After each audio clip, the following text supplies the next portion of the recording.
বাঙালিকে বোঝানো এর বেশি ছিল না। কিন্তু আজকে স্বাধীনতা আমরা অর্জন করেছি বলে আজকে আমাদের ঘর ভরা ব্যবসায় আছে, দেশ ভরা স্বাধীনতা না পেতাম, এই সুযোগটা আমাদের হতো। আমরা এমনই বঞ্চিত ছিলাম যে আমাদের এই উপবঙ্গ থেকে কোনো কিছু পাঠাতে গেলে মানে পাকিস্তানে পাঠাতে অর্থাৎ আমরা করছি পাকিস্তানে পাঠাতে গেলেও লাইসেন্সের প্রয়োজন হতো এবং কোনো জিনিস সেখান থেকে নিয়ে আসতে গেলে এমনই মানে সোনার গহনা যদি কিনে আনতে যেত মহিলারা সেটাও রেস্ট্রিক্টেড ছিল, কতটুকু আনতে পারবে না, দামও অনেক বেশি ছিল। এইভাবে সবসময় বঞ্চনার শিকার, আর এর বিরুদ্ধে জাতিরা সংগ্রাম করেছেন। আর সেই সংগ্রাম করতে গিয়ে নিজের জন্য অত্যাচার তাকে সহ্য একটা কথা স্বামী মাসে ভাষণে বলে গিয়েছিলেন যে কেউ দাবায় রাখতে পারবে না, ঠিক বাঙালিকে কেউ দাবায় রাখতে পারেনি। স্বাধীনতা মাত্র 3.5 বছর দিয়ে হাতে সময় পেয়েছে। যেমন আমাদের যে শিল্প কলকারখানা সেটাও কিন্তু 54 সালের দিকে আমার শিল্পমন্ত্রী দায়িত্ব ছিলেন। এই দেশীয় শিল্প অঞ্চল থেকে শুরু করে বাঙালি শিল্প গড়ে তুলে সেই সুযোগটা তিনি করে দিয়েছিলেন। 56 সালে আবার যখন আওয়ামী লীগ সরকার গঠন করে তখনই বাংলাদেশের মানুষ কিছুটা সুযোগ পেয়েছিল। তাছাড়া ব্যবসা বাণিজ্য করার কোনো সুযোগ পায়নি, সে করার কোনো সুযোগ ছিল না। এই অঞ্চলের সব ইন্ডাস্ট্রি ছিল মালিকানা ওদের পাকিস্তানিদের, সামান্য 2-4 টাকা হয়তো একটা বাঙালি শেয়ার করার জন্য কেউ ছিল না। স্বাধীনতার পরে তারা সেখানে পরিত্যক্ত করে রেখে যায়। মা যেমন রুগ্ন সন্তানকে করে নিয়ে লালন পালন করেন, জাতির ঠিক সেইভাবে এই সমস্ত পরিত্যক্ত সকল কলকারখানা জাতির সেগুলিকে চালু করেন। আর যারা বাংলাদেশ থেকে গিয়েছিলেন তাদের শিল্প কলকারখানা তাদের হাতে ফিরিয়ে দেওয়ারও প্রক্রিয়া তিনি শুরু করেছিলেন। আর দেশ গড়ে তুলে সেই দেশকে এগিয়ে যাওয়ার পথে তিনি যাত্রা শুরু করেছিলেন। আমরা একটা চিন্তা করতে পারেন যে একটি দেশ, একটা প্রদেশ, বিধ্বস্ত বাংলাদেশ, প্রায় 80-90% মানুষই হচ্ছে দরিদ্র ক্ষুধার্ত, আর একটা ধ্বংস স্তূপের উপরে দাঁড়িয়ে তার যাত্রা শুরু। কোনো রিজার্ভ পানি নাই, কোনো কারেন্সি নোট নাই, রাস্তাঘাট সবই ধ্বংসপ্রাপ্ত। সেই অবস্থা থেকে মাত্র 3.5 বছরের মধ্যে দেশ হিসাবে এবং অগ্রগতির পথে যাত্রা শুরু করেন। কিন্তু দেখা গেল সমস্ত অর্জনগুলি এক একটা ধ্বংস হতে শুরু করলো। বাংলাদেশ আবার যেতে সেই 21 বছর পর আওয়ামী লীগ সরকার গঠন করে।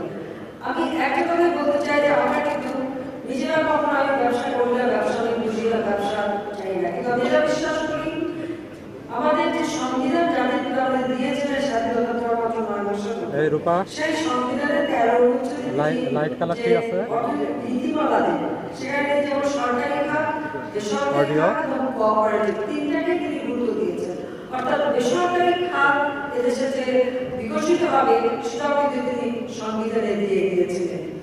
আমরা সেই নীতিমালার ভিত্তিতে আমাদের অর্থনৈতিক নীতিমালা গ্রহণ করি। বাংলাদেশ আওয়ামী লীগ সংগঠন হিসেবে আমাদের নিজস্ব একটা অর্থনৈতিক নীতিমালা আমরা প্রণয়ন করেছিলাম এবং তার ভিত্তিতে আমাদের লক্ষ্য ছিল যে আমরা সরকার গঠন করে কীভাবে দেশ চালাবো, কীভাবে সেদিকে লক্ষ্য করে আমরা দেখবেন যে প্রথম থেকেই আমরা একটা ব্যবসা বান্ধব পরিবেশ সৃষ্টি করা, বেসরকারি খাত উন্মুক্ত করে দেওয়া এবং বেসরকারি খাতে ব্যবসা বাণিজ্য করার একটা সুযোগ সৃষ্টি করা, সেটা কিন্তু আমরা শুরু করেছিলাম। এবং অনেকগুলি সেক্টর ছিল, এমন আমি বিদ্যুৎই ধরেন, এই বিদ্যুৎ কিন্তু কখনো বেসরকারি খাত ছিল না। বিদ্যুৎ শুধুমাত্র সরকারি খাত থেকে উৎপাদিত হতো। আওয়ামী লীগ সরকার আসার পর আমি আইন করে এটা বেসরকারি খাতে উন্মুক্ত করে দিই। সাথে সাথে আমাদের যারা শিল্প মালিক তাদেরকেও আমরা অনুমোদন দিয়ে দিই যে তারা 10 মেগাওয়াট, 20 মেগাওয়াট, 30 মেগাওয়াট যাই পারেন তারা কিন্তু ক্যাপ্টিভ জেনারেটরের মাধ্যমে বিদ্যুৎ উৎপাদন করে নিজের ফ্যাক্টরিতে ব্যবহার করবে, পাশে বিক্রিও করতে পারবে। সেই সুযোগটাও আমরা করে দিয়েছিলাম এবং জেনারেটরের মধ্যে সমস্ত ট্যাক্স আমি তুলে দিয়েছিলাম। ঠিক এভাবে অনেক সমস্ত সেক্টর আজকে ব্যাংক, বিমা, টেলিকমিউনিকেশন, মোবাইল ফোন থেকে শুরু করে বিদ্যুৎ উৎপাদন থেকে শুরু করে সমস্ত সেক্টরগুলি কিন্তু আমরা উন্মুক্ত করে দিই। বেসরকারি খাতে। কারণ আমি মনে করি যে ব্যবসা বাণিজ্য ছাড়া কোনো দেশ অর্থনৈতিক উন্নতি করতে পারে না। আর সব কাজ সরকার একা করবে না, একা করতে পারে না। হ্যাঁ, সরকারের হাতে কিছু থাকবে, সেটা হচ্ছে অর্থনৈতিক অবস্থাটাকে যাতে নিয়ন্ত্রণ করতে পারে এবং একটা সুস্থ পরিবেশ রাখতে পারে, কিন্তু মূল ব্যবসাটা করবে বেসরকারি খাত। তাই যখন আমরা সরকারে এসেছি, বেসরকারি খাতের জন্য কিন্তু আমরা ব্যবসা বাণিজ্য মুক্ত করে দিয়েছি। আমরা ব্যবসা করতে আসিনি, কিন্তু ব্যবসায়ীদের জন্য ব্যবসা করার মতো পরিবেশ তৈরি করে দেওয়া, এটাই হচ্ছে আমাদের লক্ষ্য। আমরা যে নির্বাচনী ইস্তেহারটা দিয়েছি, আমরা কিন্তু সেই রাজনৈতিক দল, এই উপমহাদেশে যতগুলি প্রবীণ রাজনৈতিক দল আছে তার মধ্যে বাংলাদেশ আওয়ামী লীগ একটা, আমরা আমাদের নির্বাচনী ইস্তেহার একবার ঘোষণা দিয়ে কিন্তু ফেলে দিই। এই ইস্তেহারটা আমাদের সাথে থাকে, এমনকি ছোট করে কপি করে আমরা ব্যাগেও রাখি, পকেটেও রাখি। আর সেই সাথে আমরা যখনই কোনো প্রজেক্ট নিই বা আমরা প্রতি বছর যখন বাজেট করি, এই বাজেট করবার সময় আমরা প্রত্যেকটা মন্ত্রণালয় আমাদের নির্বাচনী ইস্তেহারের একটা কপি দিয়ে দিই। কারণ আমরা যে ওয়াদা দিয়েছি সেই ওয়াদা আমরা পূরণ করতে চাই। আর পূরণ শুধু সেই ওয়াদা না, যদি সুযোগ হয় তার থেকে বেশিও করি। যেমন আমরা 2014 সালে যে নির্বাচনী ইস্তেহার লেখা আছে আমরা 16,000 মেগাওয়াট বিদ্যুৎ উৎপাদন করবো, আমরা কিন্তু 20,000 মেগাওয়াট বিদ্যুৎ উৎপাদন করবো। ঠিক এইভাবে প্রতিটি সেক্টরে আমাদের যে রূপরেখা থাকে। আবার নির্বাচনী ইস্তেহার বাইরেও আমাদের একটা অর্থনৈতিক নীতিমালা আলাদাভাবে আমাদের কাছে রাখাই আছে, যে কিভাবে আমরা দেশের অর্থনীতিকে শক্তিশালী করবো, মজবুত করবো, এগিয়ে নিয়ে যাবো। এবং তারই ভিত্তিতে আমরা রাষ্ট্র পরিচালনা করে আজ পর্যন্ত এটুকু বলতে পারি। এবং আমি ধন্যবাদ জানাই আপনাদের ব্যবসায়ী প্রতিনিধি যারা বক্তব্য রেখেছেন, তারা অত্যন্ত গুরুত্বপূর্ণ বক্তব্য রেখেছেন এবং তারা অনেক দিক তুলে ধরেছে, যেটা আমি এখন এভাবে কিছুই বলতে পারবো না, আমাদের সময় খুব কম। কিন্তু আমি সত্যি খুব মুগ্ধ হয়েছে আপনাদের বক্তব্য শুনে, যে আপনার প্রতিটি সেক্টর যেভাবে তুলে ধরেছেন এবং আজকে সেটা যে বিকশিত হচ্ছে। তাছাড়া ডিজিটাল বাংলাদেশ আমরা গড়ে তুলেছি, স্যাটেলাইট উৎক্ষেপণ করেছি। আজকে প্রায় 8 কোটি মানুষ ইন্টারনেট ব্যবহার করে, 16 কোটি মানুষের দেশে 13 কোটি মোবাইল সিম ব্যবহার হয়। এগুলি আপনাদের ব্যবসা বাণিজ্যকে আরো সহজ করে দিচ্ছে, সুযোগ সৃষ্টি করে দিচ্ছে। আমি যখন প্রধানমন্ত্রী হিসেবে কখনো বিদেশে যাই, আমি সাথে সাথে ব্যবসায়ী প্রতিনিধি দল নিয়ে যাই। এই কারণে যার সত্য বলি যে আপনারা আপনাদের ব্যবসায়িক বন্ধু খুঁজে নেবেন, পার্টনার খুঁজে নেবেন, যেন আমাদের দেশে আরো বেশি বিনিয়োগ আসে। আর এই বিনিয়োগ নিয়ে আসার জন্য আজকে আমরা কিন্তু শুধু আমাদের অর্থনীতির নীতিমালা এবং উন্নয়ন, এটা কিন্তু শুধুমাত্র রাজধানী কেন্দ্রিক না, একেবারে তৃণমূল পর্যায়ে, গ্রাম পর্যায়ে যাতে উন্নয়নের ছোঁয়া লাগে, গ্রামের মানুষের জীবনমান যেন উন্নত হয়, গ্রামের মানুষের ক্রয় ক্ষমতা যেন বাড়ে, তাদের অর্থনৈতিক সচ্ছলতা যেন আসে, আমরা সেদিকে দৃষ্টি রেখেই আমাদের পরিকল্পনা নিয়ে বাস্তবায়ন করে যাচ্ছি। যেটা আমি যারা প্রোডাকশন করে, ইন্ডাস্ট্রি করে, সবসময় আমাদের লক্ষ্য থাকে আমরা প্রোডাকশনে একটা মার্কেট ফ্যাসিলিটি গড়ে তোলা। আমরা রপ্তানি করতে চাই, কিন্তু রপ্তানির পাশাপাশি দেশের অভ্যন্তরে কিভাবে আমরা মার্কেট সৃষ্টি করতে পারি, কিভাবে আমরা দেশের ফসল ক্রয় ক্ষমতা বাড়াতে পারি। কারণ নিজের দেশের ভিতরেও যেন অন্তত একটা ব্যবসা অন্তত পরিবেশ সৃষ্টি হয় এবং মানুষের জন্য সেই ক্ষমতাটা থাকে দেশের জন্য এই প্রোডাকশনটা কিনতে পারে, সেই সুযোগটা সৃষ্টি করার লক্ষ্য নিয়েই আমরা আমাদের সব নীতিমালা হাতে নিই এবং কার্যকর করে থাকি। এবং যার সুফলটা আজকে আপনারা পাচ্ছেন এবং ব্যাপক হারে যেটা প্রমাণ করতে হবে, তারা প্রমাণ করতে পারেনি। কারণ এখানে দুর্নীতি করে নিজের ভাগ্য করতে আসে, ভাগ্য করতে এসেছি বাংলার জনগণের, বাংলার জনগণের সাধারণ মানুষের আগে সহজে উন্নতি করাটাই হচ্ছে আমার লক্ষ্য। সেখানে আমার জীবনে কি পেলাম না পেলাম সেটা আমি চিন্তা করি না। আমার অনেকে প্রশ্ন করে, আপনি যে স্বাধীনতা এত কঠোর পরিশ্রম করেন কেন?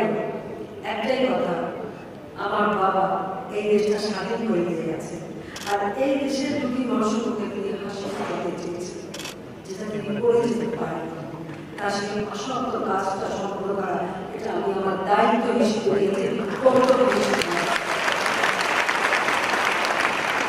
ছেলেমেয়েরা লেখাপড়া শিখেছে, তাদের মতো নিজের পায়ে দাঁড়িয়ে চলবে। তাদের জন্য কি রাখতে হবে না রাখতে হবে ওই চিন্তা আমি কখনো করি না। আমি চিন্তা করি বাংলাদেশের মানুষের জন্য কি রেখে গেলাম, কি করে গেলাম, কতটুকু করতে পারবো, ভবিষ্যতের জন্য কি করবো, যেন সকলের ছেলে মেয়ে আগামীতে সুন্দর জীবন পায় সেটাই আমি চিন্তা করি। আর সেভাবে আমাদের সকল কর্মকাণ্ড সকল পদক্ষেপ আমরা নিয়েছি। যে স্বপ্নটা নিয়ে আমার বাবা দেশ স্বাধীন করেছিলেন সেই স্বপ্নটাই পূরণ করতে চাই। আমাদের অনেক পরিকল্পনা রয়েছে। আমরা বাংলাদেশটাকে, কারণ যাদের একটা কথা বলতেন যে বাংলাদেশটাকে তিনি গড়ে তুলবেন প্রাচ্যের সুইজারল্যান্ড বা পাশ্চাত্যের সুইজারল্যান্ড হিসাবে, বাংলাদেশ হবে প্রাচ্যের সুইজারল্যান্ড। অর্থাৎ সুইজারল্যান্ডের ভৌগোলিক অবস্থাটা যদি দেখে ইউরোপের একদিক থেকে আরেক দিকে যেতে হলে কিন্তু ওই সুইজারল্যান্ডকেই ব্যবহার করতে হয়। কাজে সে একটা শান্তিপূর্ণ দেশ। তিনি বাংলাদেশটাকেও সেইভাবেই গড়ে তুলতে চেয়েছিলেন যে প্রাচ্য পাশ্চাত্যের মধ্যে একটা সেতু বন্ধ রচনা করতে পারে বাংলাদেশ, কিন্তু তার জন্য অবকাঠামোগত উন্নয়নের প্রয়োজন। আর সেই উন্নয়নেরও কাজ আমরা হাতে নিয়েছি। আর তাছাড়া শুধু আমাদের দেশটা না, আমার প্রতিবেশী দেশগুলির সাথে একটা যোগাযোগ এবং সদ্ভাব সৃষ্টি করা, সেটাও আমরা সফলতার সাথে করতে পেরেছি। হ্যাঁ, মিয়ানমার থেকে আজকে 11 লক্ষ রোহিঙ্গা আমাদের দেশে আশ্রয় নিয়েছে। আমরা কিন্তু প্রতিবেশীর সাথে ঝগড়া করতে চাইনি, আলাপ আলোচনার মাধ্যমে এটা সমাধান করবারই প্রচেষ্টা নিয়েছে এবং একটা এগ্রিমেন্ট আমরা সই করেছি। আর ঠিক সেভাবে আমাদের যে কাজগুলি বাকি ছিল, যেমন আমরা সমুদ্র সীমা অর্জন করেছি। আজকে এই সমুদ্র সম্পদ আমাদের অর্থনৈতিক উন্নয়নে আমরা কাজে লাগাতে পারি। ল্যান্ড বাউন্ডারি নিয়ে যা আইন যাদের করে গিয়েছিলেন কিন্তু সেটা সমাধান হয়নি, আমরা এসে সমাধান করলাম। পার্বত্য চট্টগ্রাম শান্তি চুক্তি আমরা করেছি। অর্থাৎ যে সমস্ত জায়গায় আমাদের জটিলতা ছিল সেটাও আমরা সমাধান করেছি। সেই সাথে সাথে জঙ্গিবাদ, সন্ত্রাস, মাদক এবং দুর্নীতির বিরুদ্ধে অভিযান এটাও আমরা অব্যাহত রাখবো, যাতে আমাদের সমাজে শান্তি ফিরে আসে। জঙ্গিবাদ, সন্ত্রাস থাকলে কোনো দেশ উন্নতি করতে পারে না। কাজে আমরা চাই দেশে একটা শান্তিপূর্ণ অবস্থা থাকুক। 30শে ডিসেম্বর নির্বাচন, আমি অনেক কিছু সহ্য করে সকলের সাথে বসে কথা বলছি। প্রত্যেকটা রাজনৈতিক দলের সাথে আমি আলোচনা করেছি, ঘন্টার পর ঘন্টা আলোচনা করেছি। আলোচনায় সবাইকে বলছি নির্বাচন অংশগ্রহণ করতে। আমরা চাই নির্বাচনটা শান্তিপূর্ণ। আপনাদের কাছ থেকে একটা সহযোগিতা চাই। আজকে একটা সুন্দর শান্তিপূর্ণ পরিবেশ আছে এবং অনেকগুলি দল আজকে নির্বাচনে অংশগ্রহণ করছে। সকলের জন্য ঠিক একটা শান্তিপূর্ণ পরিবেশ রেখেই নির্বাচনটা যাতে হয়, সেই পরিবেশটা যেন বজায় থাকে। এখানে জনগণ ভোট দেবে, যাকে দেবে তারাই ক্ষমতায় আসবে। আমার এমন কোনো আকাঙ্ক্ষা নাই যে যারা ভাবেই ক্ষমতা আসতে হবে। জনগণের ভোটে নির্বাচিত হয়ে যদি ক্ষমতা আসতে পারি আলহামদুলিল্লাহ, যদি না পারি কোনো অসুবিধা নেই। কিন্তু দেশের শান্তি বজায় থাকুক, দেশের মানুষ শান্তিপূর্ণভাবে ভোট দিন, ভোট দিয়ে তারা তার সরকার পছন্দ করে নিন। আমি সেই পরিবেশটা বজায় থাকুক, আমি সেটাই চাই। কারণ শান্তিপূর্ণ পরিবেশ থাকলে দেশটা এগিয়ে যাবে। তারপরে আমি বলবো আজকে এতগুলি কাজ হাতে নিয়েছি এবং অনেকগুলি দাবিদারি করেছে। আমরা কিন্তু কোনো দিকটা বাদ রাখিনি, সব দিকে কিন্তু আমরা উন্নয়নের কাজ করে যাচ্ছি।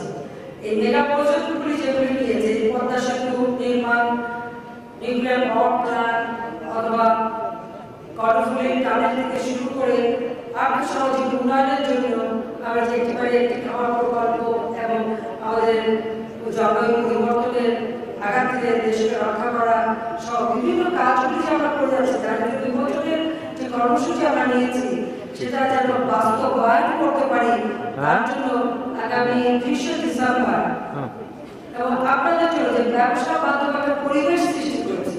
অন্তত এখন তো এটুকু বলতে পারবেন না যে কেউ হাওয়া ভবন খুলে সব ব্যবসায়ীদের কাছ থেকে খাওয়া দাবি করছে যে কিছু করতে গেলে ভাগ দিতে হবে। আমরা সেটা করি না, করবো না, এটা আমাদের প্রতিজ্ঞা। ব্যবসায়ীরা ব্যবসা করবে, সরকার হিসেবে দায়িত্ব পরিবেশ সৃষ্টি করা, ব্যবসা বান্ধব পরিবেশ সৃষ্টি করা।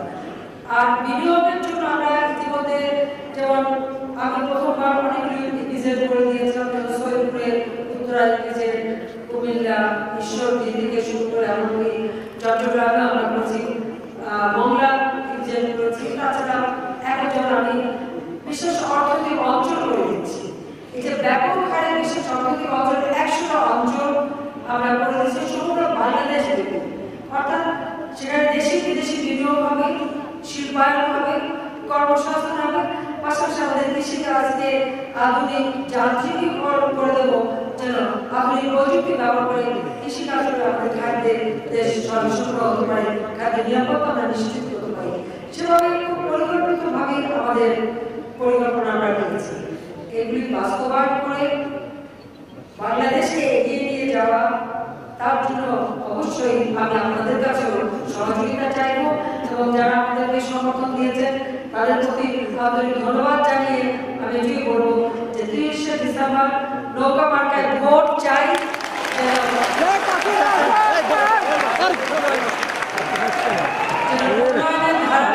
অব্যাহত রাখতে পারে। বাংলাদেশ এগিয়ে যাচ্ছে, বাংলাদেশ এগিয়ে যাবে। 2030 সালে জাতির পিতার জন্মশতবার্ষিকী, 2021 সালে স্বাধীনতা সুবর্ণ জয়ন্তী উদযাপন করব। এই সুযোগটা আমি দেশবাসীর কাছে চাই, আপনাদের কাছে চাই, ব্যবসায়ী মহল, আপনারা এখানে যারা উপস্থিত বা যারা আসতে পারেনি তাদেরকে আমি এই আবেদনই জানাবো যে অন্তত নৌকা মার্কায় ভোট দিয়ে আমাকে আরেকবার সুযোগ দিন আপনাদের সেবা সম্পন্ন করতে পারে। যদিও এর শেষ নাই, উন্নয়ন অব্যাহত থাকবে, তারপরেও জন্য যে কাজগুলি হাতে নিয়েছি সেটা যেন আমরা পালন করতে পারি। বাংলাদেশটাকে আজকে উন্নয়নশীল দেশে উন্নীত করেছি। আজকে দেশে বিদেশে যেখানে যান বাঙালি জাতি হিসেবে বাংলাদেশের মানুষের চোখে যে সম্মানটা আজকে পাচ্ছেন সেটা যেন অব্যাহত থাকে, সেটাই আমি চাই। তারপর আমি ধন্যবাদ জানাই, কারণ 3টার সময় আমি ভিডিও কনফারেন্সিং এর মাধ্যমে 4টি জেলায় আমি বক্তব্য রাখবো, তাদের কাছে কথা শুনবো। কাজে সেটা 3টার সময় অনেক লোক সেটা অপেক্ষা করে আছে বিভিন্ন জেলায়। কাজে বেশি